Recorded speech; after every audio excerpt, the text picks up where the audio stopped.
ಓ ಮೈ god ಅವನ ಅಜ್ಜಿ ಪೀಡ ಏನು ಗುರು ಇದು ಮ್ಯಾಚ್ ಫುಲ್ ಆಫ್ ಅನ್ಸರ್ಟಿನಿಟಿ ಅಂತ ಹೇಳಬೇಕು. ಇವ್ರು ಡಾಮಿನೇಟ್ ಮಾಡಿದ್ರೆ ಅವ್ರು ಡಾಮಿನೇಟ್ ಮಾಡ್ತಾರೆ, ಅವ್ರು ಡಾಮಿನೇಟ್ ಮಾಡಿದ್ರೆ ಇವ್ರು ಡಾಮಿನೇಟ್ ಮಾಡ್ತಾರೆ. ಯಾರು ಗೆಲ್ತಾರೆ ಅಂತ ಕೂತ್ಕೊಂಡಿದ್ದಂಥ ಟೈಮಲ್ಲಿ ಎದ್ದಿದ್ದು ನಮ್ಮ ಇಂಡಿಯನ್ ಟೀಮು. ಹೌದು ಏನು ಗುರು ಇವತ್ತು ಬಿಲ್ಡಪ್ ಹಾಕಂತ ಎಲ್ಲ ಲಾಸ್ಟ್ ಮ್ಯಾಚ್ ಜೋರಾಗಿ ಕೊಚ್ಕೊಂಡ್ಬಿಟ್ಟಿದೆ. ಪ್ರಿಡಿಕ್ಷನ್ ಸಕ್ಸಸ್ ಅಂತ ಇವತ್ತು ಪ್ರಿಡಿಕ್ಷನ್ ಫೇಲ್ಯೂರ್ ಆಗಿದೆ. ಏನು ಕತೆ? ಹೌದು ಇವತ್ತು ಇಂಗ್ಲೆಂಡ್ ಗೆಲ್ತಾರೆ ಅಂತ ಹೇಳಿದ್ದೆ, ಬಟ್ ಇವತ್ತು ಕಾಲ ಎತ್ಕೊಂಡಿದ್ದೆ. ಇವತ್ತು ಸೀರೀಸ್ 2-1 ಆಗುತ್ತೆ ಅಂತ ಅನ್ಕೊಂಡಿದ್ದೆ. ಲಾಸ್ಟ್ ಮ್ಯಾಚ್ ಕ್ಯೂರಿಯಸ್ ಆಗಿರುತ್ತೆ ಅಂತ ಅನ್ಕೊಂಡಿದ್ದೆ. ಇವತ್ತು ಇಂಡಿಯಾ ಸೀರೀಸ್ನ ಸೀಲ್ ಡೌನ್ ಮಾಡಿದ್ದಾರೆ. 2016 ಇಲ್ಲಿವರೆಗೂ ಕೂಡ ಕನ್ಸಿಕ್ಯೂಟಿವ್ ಆಗಿ ಇಂಗ್ಲೆಂಡ್ ಮೇಲೆ ಇಂಡಿಯಾ ಬಿಟ್ಕೊಂಡೇ ಕೊಟ್ಟಿಲ್ಲ. ಸೀರೀಸ್ ಆಫ್ಟರ್ ಸೀರೀಸ್ ಸ್ಟ್ಯಾಂಪ್ ನನಗೆ ಹಾಕೊಂಡು ಗುದ್ದುತ್ತಾ ಇದ್ದಾರೆ. ನಾವು ಬಿಟ್ಕೊಂಡು ಕೊಡಲ್ಲಮ್ಮ ನಿಮಗೆ ಅಂತ. ಹೌದು, ಕಾನ್ಫಿಡೆನ್ಸ್ ಸಿಕ್ಕಾಪಡೆ ಲೋ ಆಗೋಗ್ಬಿಟ್ಟಿದ್ದು ಇಂಡಿಯನ್ ಟೀಮ್ದು. ಆಫ್ಟರ್ ದಟ್ ಸೆಕೆಂಡ್ ಓವರ್ ಏನು ಗುರ್ರೋದು ಓವರು, 3 ವಿಕೆಟ್ ಒಂದೇ ಓವರ್ ಟಕ 12ಕ್ಕೆ 3 ಇಂಡಿಯಾ. ಇವತ್ತು ಟಾಸ್ ಗೆದ್ದಿದ್ದು ನಮ್ಮ ಇಂಡಿಯಾ ಅಲ್ಲ, ಇವತ್ತು ಅಂದ್ಕೊಂಡಂಗೆ ಆಯಿತು. ಟಾಸ್ ಇಂಡಿಯಾ ಗೆಲ್ಲೋದು ಬೇಡ ಗುರು, ಅವರೇ ಟಾಸ್ನಾಗ ಗೆಲ್ಲಿ ನಾವು ಬ್ಯಾಟಿಂಗ್ ಆಡೋಣ. ಇವತ್ತು ಅವ್ರು ಫೀಲ್ಡಿಂಗ್ ತೊಗೊಳ್ಳಿ, ನಾವು ಬ್ಯಾಟಿಂಗ್ ಆಡೋಣ ಅಂತ ಅನ್ಕೊಂಡಿದ್ದಾರೆ. ಸೊ ಅದೇ ಥರನೇ ಆಯಿತು, ಹೇಳ್ದಂಗೆ ಆಯಿತು ಟಾಸು. ಬಟ್ ಮ್ಯಾಚ್ ಮಾತ್ರ ಹೇಳ್ದಂಗೆ ಆಗಲಿಲ್ಲ ಅಷ್ಟೇ. ಏನು ಗುರು ಇಂಡಿಯಾ ಸೋಲ್ಬೇಕು ಅಂತ ಎಕ್ಸ್ಪೆಕ್ಟೇಷನ್ ಇಟ್ಕೊಂತೀವಿ ಅಂದರೆ ಆ ಥರ ಅಲ್ಲ. ಪ್ರಿಡಿಕ್ಷನ್ ಸುಮ್ಮನೆ ಹೇಳಿದ್ದೆ ಅಷ್ಟೇ. ಒಟ್ಟಲ್ಲಿ ಇಂಡಿಯಾ ಇವತ್ತು ನಜ್ಜಿ ನಿಜವಾಗ್ಲೂ ಗುರು ಅನ್ಬಿಲೀವಬಲ್ ಆಗಿ ಗೆದ್ದಿದ್ದಾರೆ. ಇವತ್ತು middle order lower middle order ಯಾವ ಥರ ಪರ್ಫಾರ್ಮ್ ಮಾಡಿದೆ, ಸ್ಟ್ಯಾಂಡ್ ಔಟ್ ಪರ್ಫಾರ್ಮೆನ್ಸ್ ಗುರು. ಚಿಂದಿ ಅಂತ ಹೇಳಬೇಕು. ಮಿಡಲ್ ಆರ್ಡರ್ ಮತ್ತು lower middle order, top order ಉದ್ರಕೊಂಡು ಹೋಗ್ತಾ ಇದ್ದಂಗೆ 12-3 ಗುರು. ಏನು ಗುರು ಮಾಡಿದ್ದು ಬ್ಯಾಮತ್ ಓವರ್ನ ಸೆಕೆಂಡ್ ಓವರು 3 ವಿಕೆಟು ಟಿಲಿಂಗ್ ಟಂಗ್ ಅಂತ 3 ಜನನು ಗಾನು. Top order ಬ್ಯಾಟರ್ಗಳು. ಏನು ಗುರು ಕತೆ ಇದು ಅಂತ ಅನ್ಕೊಂಡು ಅಲ್ಲೇನೆ ಎಲ್ಲ ಅನ್ಕೊಂಬಿಡೆ. ಮ್ಯಾಚ್ ಹೋಯ್ತು ಬಿಡಿದು. ಇನ್ನೇನು ಎರಡನೇ ಓವರ್ಗೆ 3 ವಿಕೆಟ್ ಗಾನು, 12 ರನ್ನು. ಇನ್ನು ಇಲ್ಲೆಲ್ಲಿಂದ ಕಮ್ ಬ್ಯಾಕ್ ಮಾಡ್ತಾರೆ?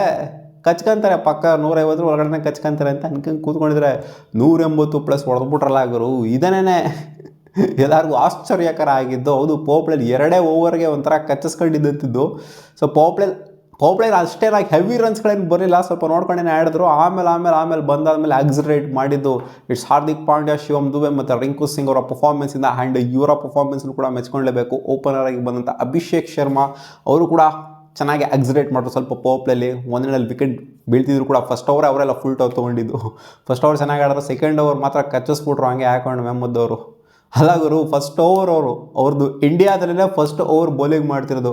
ಮೊದಲನೇ ಓವರಲ್ಲೇ ಮೇಡ್ ಇನ್ 3 ವಿಕೆಟ್ಸ್ ಅಂತ ಅಂದರೆ ಡ್ರೀಮ್ ಕಮ್ ಟ್ರೂ ಮೂಮೆಂಟು ಗುರು ಇದು.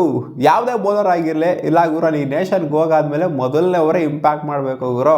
ಅದು ಎಲ್ಲರೂ ಅಜ್ಜಿ ಎಲ್ಲ ವರ್ಷಗಟ್ಟಲೆ ಆದ್ರೂ ಕೂಡ ಮೆಮೊರಬಲ್ ಆಗಿರಬೇಕು ಅಂತ ಅಂದ್ಕೊಂಡಂಥ ಸ್ಪೆಲ್ ಅದು. ಮೇಡ್ ಇನ್ 3 ವಿಕೆಟ್ಸ್ ಆ ಸ್ಪೆಲ್ಲಿಂದ ಇಂಡಿಯನ್ ಬ್ಯಾಟಿಂಗ್ ಯೂನಿಟ್ ಹಂಗೆ ಅದ್ರೋಗ್ಬಿಡ್ತು ಗುರು. ಆ ಸ್ಪೆಲ್ ಆದಮೇಲೆ ರಿಕವರ್ ಆಯ್ತಲ್ಲ ನಮ್ಮ ಇಂಡಿಯಾ, ಅದನ್ನಂತೂ ಸಾಕಾಗಿ ಮೆಚ್ಕೋಬೇಕು. ಸಂಜು ಸ್ಯಾಮ್ಸನ್ ಏನು ಗುರು ಬ್ಯಾಟಿಂಗ್ ನಿಂದು, ಏನು ಗುರು ದೇವ್ರು ಗುರು ನೀನು. ಅಲ್ಲ ಗುರು, 4 ಮ್ಯಾಚು ಶಾರ್ಟ್ ಪಿಚ್ ಡಿಲಿವರಿ, ಅದೇ ರೀಜನ್ನು, ಅದೇ ಔಟು, ಅದೇ ಪ್ಯಾಟರ್ನು. ಕ್ಲಿಯರ್ ಮಾಡೋಕ್ಕಾಗ್ತಿಲ್ಲ ಬೌಂಡ್ರಿನ. ಕ್ಲಿಯರ್ ಮಾಡ್ತೀನಿ ಅನ್ನೋ ಕಾನ್ಫಿಡೆನ್ಸಲ್ಲಿ ಹೊಡಿತಾ ಇದ್ದಾರೆ. Full shot 4 full shot, 4 catch out. ಆರ್ಚರ್ಗೆ ಔಟ್ ಹಾಕಿದ್ರು, ಇವತ್ತು ಇವ್ರಿಗೆ ಔಟ್ ಆಗಿದ್ರು, ಮ್ಯಾಮೋದವ್ರಿಗೆ ಔಟ್ ಆಗಿದ್ದಾರೆ ಅಷ್ಟೇ ಡಿಫ್ರೆನ್ಸು. ಸಂಜು ಸ್ಯಾಮ್ಸನ್ ಒಂದು ಪ್ಯಾಟರ್ನ್ ಆಗೋಗ್ಬಿಟ್ಟಿದೆ ಗುರು. ಅದೇ ಅವ್ರಿಗೇನು ಕಾನ್ಫಿಡೆನ್ಸ್ ಅಂದರೆ ಫಸ್ಟ್ ಓವರ್ ಆಯಿತು, ಆರ್ಚರ್ದು ಹೆಂಗೋ ಆಯ್ತಲ್ಲ, ಇವ್ರಿಗೆ ಬೇರೆ ಥರ ಆಡೋಣ, ಆರ್ಚರಿಗೆ ಮಾತ್ರ ನನ್ನ ವೀಕ್ನೆಸ್ ಗೊತ್ತು, ಇವ್ರಿಗೆ ಗೊತ್ತಾ ನನ್ನ ವೀಕ್ನೆಸ್ಸು ಅಂತ ಅಂದ್ಕೊಂಡು ಆಡೋಕ್ಕಂತ ಹೊಡೆದ್ರು ಅಂತ ಕಾಣಿಸ್ತದೆ ಫುಲ್ ಶಾಟ್ನ. ಆರ್ಚರ್ ಹೇಳ್ಕೊಟ್ಟಿರು ಅಂತ ಕಾಣಿಸ್ತದೆ ಮೆಮ್ಮತ್ತವ್ರಿಗೆ. ಇಲ್ಲ ಶಿಷ್ಯ, ಇವನು ಈ ಬಾಲ್ ಹಾಕೋ ಪಕ್ಕ ವಿಕೆಟ್ ಬೀಳುತ್ತೆ ಅಂತ. ಅದೇ ಬಾಲ್ ಹಾಕಿದ್ರು ಅದೇ ವಿಕೆಟು. ಏನು ಡಿಫ್ರೆನ್ಸ್ ಇಲ್ಲ ಅಲ್ಲಿ. ಸಂಜು ಸ್ಯಾಮ್ಸನ್ ಏನು ಡೆವಲಪ್ ಆಗ್ತಾ ಇಲ್ಲ ಅಲ್ಲಿ. ಅಟ್ಲೀಸ್ಟ್ ಬೇರೆಯವ್ರು ಬೇರೆ ಥರನೂ ಔಟ್ ಆಗ್ತಿದ್ದಾರೆ. ಸಂಜು ಸ್ಯಾಮ್ಸನ್ ಅದೇ ಪ್ಯಾಟರ್ನ ಫಾಲೋ ಮಾಡ್ತಾ ಇದ್ದಾರೆ. ಅಭಿಷೇಕ್ ಶರ್ಮಾ ಫಸ್ಟ್ ಓವರ್ ಸಾಕಾಡ್ದಾಗ ಹಾಕೊಂಡು ಗುಮ್ಮಿದ್ರು. ಆಮೇಲೆ ಬಂದ್ರಪ್ಪ ತಿಲಕ್ ವರ್ಮಾ ಅವರು ಫಸ್ಟ್ನೇ ಬಾಲೇ ಅವ್ರು ಹೊಡೆಯೋಕೆ ಹೋಗಿದ್ದೆ ಇಲ್ಲ, ಬಾಲ್ ಹೋಗಿದ್ದು ಹೊಡೆಯೋಕೆ ಹೋಗಿದ್ದು ಮುಂದೆ, ಬಾಲ್ ಹೋಗಿದ್ದು ಹಿಂದೆ. ಅದೊಂಥರ ಸಾಫ್ಟ್ ಡಿಸ್ಮಿಸಲ್ ಅಂತ ಹೇಳಬೇಕು. ಅನ್ಫಾರ್ಚುನೇಟಾಗಿ ಕೆಲವೊಂದು ಟೈಮ್ ಆಗ್ತವೆ. ಫಾರ್ಮಲ್ಲಿದ್ದಂಥ ತಿಲಕ್ ವರ್ಮಾ ಬೇಗನೆ ಫಸ್ಟ್ನೇ ಬಾಲೇ ಹೋಗಬೇಕಾಗಿ ಬಂತು. ಸೂರ್ಯಕುಮಾರ್ ಯಾದವ್ ಇವರು ಕೂಡ ಡೆಕ್ ಆಗಿದೆ ಇವತ್ತು. ಸೂರ್ಯಕುಮಾರ್ ಯಾದವ್ ಅಂತೂ ಅವರ ಕ್ಯಾಪ್ಟನ್ಸಿ ಅಂತೂ ಹಿಂಗಿದೆ ಗುರು. ಅವ್ರ ಕ್ಯಾಪ್ಟನ್ಸಿ ಹಿಂಗೆ, ಅವರ ಫಾರ್ಮ್ ಹಿಂಗೆ ಕೆಳಗಡೆ ಹೋಗ್ತಾ ಇತ್ತು ಹಂಗೇನೆ. ಏನು ಹೇಳ್ತೀರಾ ನಮ್ಮ ಸೂರ್ಯ? ಅವ್ರದ್ದು ಕೂಡ ಸಾಫ್ಟ್ ಡಿಸ್ಮಿಸಲ್. ಕಣ್ಮುಂದೆ ನಿಲ್ಸ್ಕೊಂಡವ್ರೆ ಗುರು ಫೀಲ್ಡರ್ನ. ಟೆಸ್ಟ್ ಮ್ಯಾಚಲ್ಲಿ ನಿಲ್ಸ್ಕೊಂಡಂಗೆ ಹೆಲ್ಮೆಟ್ ಎಲ್ಲ ಹಾಕೊಂಡು ಮುಂದೆ ಕಡೆ ನಿಂತ್ಕೊಂಡವ್ರಲ್ಲ ಗುರು. ಸೊ ಆ ಥರ ಟೆಸ್ಟ್ ಮ್ಯಾಚ್ ಫೀಲ್ಡ್ನ ಸೆಟ್ ಮಾಡಿದ್ರು ಸೂರ್ಯ. ಅವ್ರು ಬ್ಯಾಟಿಂಗ್ ಆಡ್ತಾ ಇರ್ಬೇಕಾದ್ರೆ. ಯಾಕಂದರೆ ಪಟ ನಂಗೆ ವಿಕೆಟ್ಸ್ನ ಬಿದ್ದಿದ್ದರಿಂದ ಭಯ ಬಂದಿರುತ್ತೆ ಅವ್ರಿಗೆ ಅಂತ. ಮತ್ತೆ ಅಲ್ಲೇ ಔಟು ಟಕ ನಂಗೆ 3 ವಿಕೆಟ್ ಒಂದೇ ಓವರಲ್ಲಿ ಗಾನ್ ಕೇಸು. ಅಲ್ಲಾದ್ಮೇಲೆ ಇಂಡಿಯಾ ಸ್ಟನ್ನಾಗಿ ಹೋಗ್ಬಿಟ್ಟಿದ್ರು. ಅದಾದಮೇಲೆ ರಿಕವರಿ ಪ್ರೋಸೆಸ್ಸು ಆಗಿದ್ದು ನಮ್ಮ ಟೀಮ್ ಇಂಡಿಯಾದು. ಅದೇ ರಿಂಕು ಸಿಂಗ್ ಅವರ ಬ್ಯಾಟಿಂಗಿಂದ, ಹಾರ್ದಿಕ್ ಪಾಂಡ್ಯ ಅವರ ಬ್ಯಾಟಿಂಗಿಂದ, ಶಿವಮ್ ದುಬೆ ಅವರ ಬ್ಯಾಟಿಂಗಿಂದ. ಶಿವಮ್ ದುಬೆ ಸಿಕ್ಕಾಪಟ್ಟೆ ದಿನಗಳಾದಮೇಲೆ ರೀಪ್ಲೇಸ್ಮೆಂಟ್ ಆಗಿ ಬೇರೆ ಕಮ್ಬ್ಯಾಕ್ ಮಾಡಿದ್ರು. ಡೊಮ್ಯಾಸ್ಟಿಕ್ ಬೇರೆ ಫಾರ್ಮಲ್ಲಿಲ್ಲ, ಅದು ಇದು ಅಂತೆಲ್ಲ ಹೆಸರಾಗಿತ್ತು. ಬಟ್ ಆದರೂ ನೋಡಿ ಬಂದ್ಬಿಟ್ಟು ಯಾವ ಥರ ಒಂದು ಪರ್ಫಾರ್ಮೆನ್ಸ್ನ ಕೊಡಿದ್ರೆ Shivam Dube. 53 just from 30+ balls.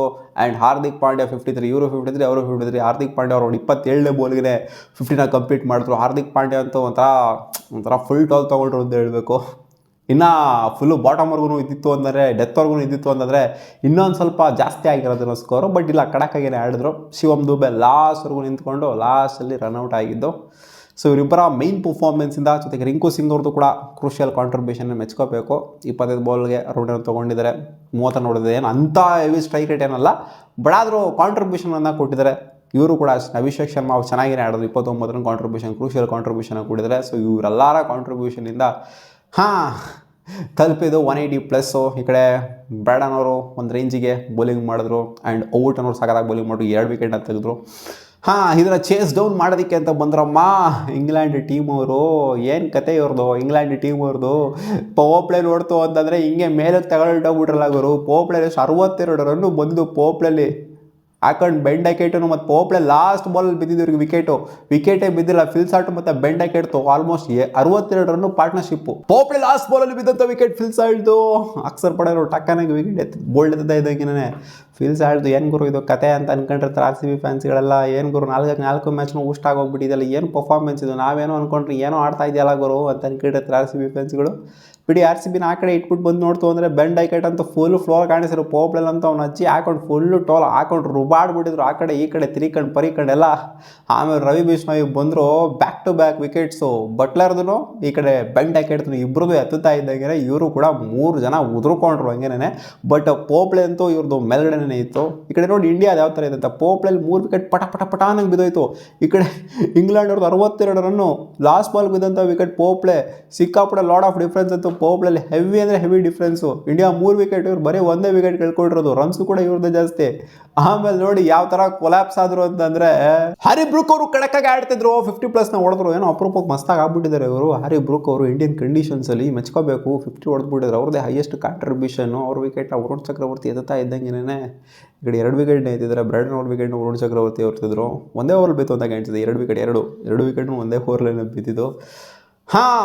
ಇನ್ನೇನು ಆಡಿದ್ರು ಗುರು. ಈ ಕಡೆಯಿಂದ ಕಂಕೇಶನ್ ಸಬ್ಸ್ಟಿಟ್ಯೂಟ್ದು ಈ ಕಡೆ ಕಾಂಟ್ರವರ್ಸಿನೇ ಆಗ್ತೈತೆ, ದೊಡ್ಡ ಕಾಂಟ್ರವರ್ಸಿನೇ ಆಗ್ತೈತೆ. ಅದ್ರ ಬಗ್ಗೆ ನಾಳೆ ಮಾತಾಡ್ತೀನಿ. ಹರ್ಷಿತ್ ರಾಣಾ ಈ ಕಡೆಯಿಂದ ಕ್ಯಾಚ್ ಹಿಡ್ಕೊಂಡ್ರು. ಬಟ್ಲರ್ ಅವ್ರದ್ದು ಬಂದ್ಬಿಟ್ಟು ಕಂಕೇಶನ್ ಸಬ್ಸ್ಟಿಟ್ಯೂಟ್ ಆಗಿ ಬಂದು, ಶಿವಮ್ದು ಕಂಕೇಶನ್ ಸಬ್ಸ್ಟಿಟ್ಯೂಟ್ ಆಗಿ ಬಂದು ಡೆಬ್ಯೂ ಗುರು. ಕಂಕೇಶನ್ ಸಬ್ಸ್ಟಿಟ್ಯೂಟ್ ಆಗಿ ಡೆಬ್ಯೂ ಕೊಟ್ಬಿಟ್ಟು 3 ವಿಕೆಟ್. ಅವ್ರು ಅಜ್ಜಿ ಮ್ಯಾಚ್ನೇ ಚೇಂಜ್ ಮಾಡಿ ಬಿಸಾಕ್ಬಿಟ್ರಲ್ಲ. Liam Livingstone, Jacob Bethell, Overton ಲಾಸ್ಟಲ್ಲಿ ಅವರೇ ಹೊಡಿತಾ ಇದ್ದಿದ್ದು. ಅವ್ರನ್ನ ಬೋಲ್ಡ್ ಮಾಡಿಬಿಟ್ರಲ್ಲ. 3 ಜನ ಕ್ರೂಷಿಯಲ್ ವಿಕೆಟ್ಸ್ನ ಎತ್ಬಿಟ್ಟು ಮ್ಯಾಚ್ನ ಅಪ್ ಸೈಡ್ ಡೌನ್ ಸೈಡ್ ಮಾಡಿದ್ದು ಯಾರು ಅಂತಂದರೆ ಇಲ್ಲಿ ಇಟ್ಸ್ ಹರ್ಷಿತ್ ರಾಣಾ. ಅದು ನೋಡಿ ಕಂಕೇಶನ್ ಸಬ್ಸ್ಟಿಟ್ಯೂಟ್ ಆಗಿ ಬಂದು ಡೆಬ್ಯೂಲ್ಲಿ 3 ವಿಕೆಟು ಅಂತಂದರೆ ಇದು ಯಾವ ಥರ ಪರ್ಫಾರ್ಮೆನ್ಸು ಗುರು. ಇದು ಅವ್ರು ಕೊಟ್ರಲ್ಲ, ಅದೇ 2ನೇ ಓವರ್ ಕೊಟ್ರಲ್ಲ ಪರ್ಫಾರ್ಮೆನ್ಸು, ಮೊಹಮ್ಮದ್ ಅವ್ರು ಕೊಟ್ರಲ್ಲ. ಸೊ ಅದಕ್ಕಿಂತ ಜಾಸ್ತಿ ಮ್ಯಾಚ್ ಮಾಡ್ದಂಗಿತ್ತು. Dream come true, dream debut ಅಂತ ಹೇಳ್ಬೇಕು ಇವರಿಗೆ. ಹರ್ಷಿತ್ ರಾಣಾ ಈ ಥರ ಒಂದು ಡೆಬ್ಯೂ ಮಾಡಬೇಕು, ಈ ಥರ ಒಂದು ಮ್ಯಾಚ್ನ ಗೆಲ್ಲಿಸ್ಬೇಕು ಗುರು ಅಂತ ಅನ್ಕೊಂಡಿರ್ತಾರೆ ಅವರು. ಸೊ ಅವ್ರಿಗೂ ಒಂಥರ ಡ್ರೀಮ್ ಕಮ್ ಟ್ರೂ ಮೂಮೆಂಟ್ ಆಯ್ತು ಇವತ್ತು. ಓವರ್ಟನ್ ಅವರು ಏನು ಮಾಡ್ತಾರೆ ಅಂತ ಎಲ್ಲರೂ ಅನ್ಕೊಂಡು ಕೂತ್ಕೊಂಡಿದ್ದು, ಹೊಡೆದಿಳಿದು ಬಿಡ್ತಾರೆ ಇವರು ಲಾಸ್ಟಲ್ಲಿ. ಎಷ್ಟು ಬೇಕಿತ್ತು ಗುರು, 15 ಬಾಲ್ 30 ರನ್ ಬೇಕಿತ್ತು. ಅಲ್ಲಿಂದ ಒಳಗಡೆ ಸ್ವಲ್ಪ ಎಳ್ಕೊಂಬಂದ್ರು, ಸ್ವಲ್ಪ ಚೆನ್ನಾಗಿ ಆಗ್ಬಿಟ್ಟು ಆದಿಲ್ ರಶೀದ್ ಮತ್ತು ಇವರು ಇನ್ನೇನು ಆಡಿದ್ರಲ್ಲಿ ಔಟಾಗಿ ಹೋಗ್ತಾ ಇದ್ದಾನೆ. ಗೊತ್ತಾಯ್ತು ಓವರ್ಟನ್ ಗಾನ್ ಕೇಸ್ ಆದಂಗೆ 15 ರನ್ ವಿಕ್ಟ್ರಿ.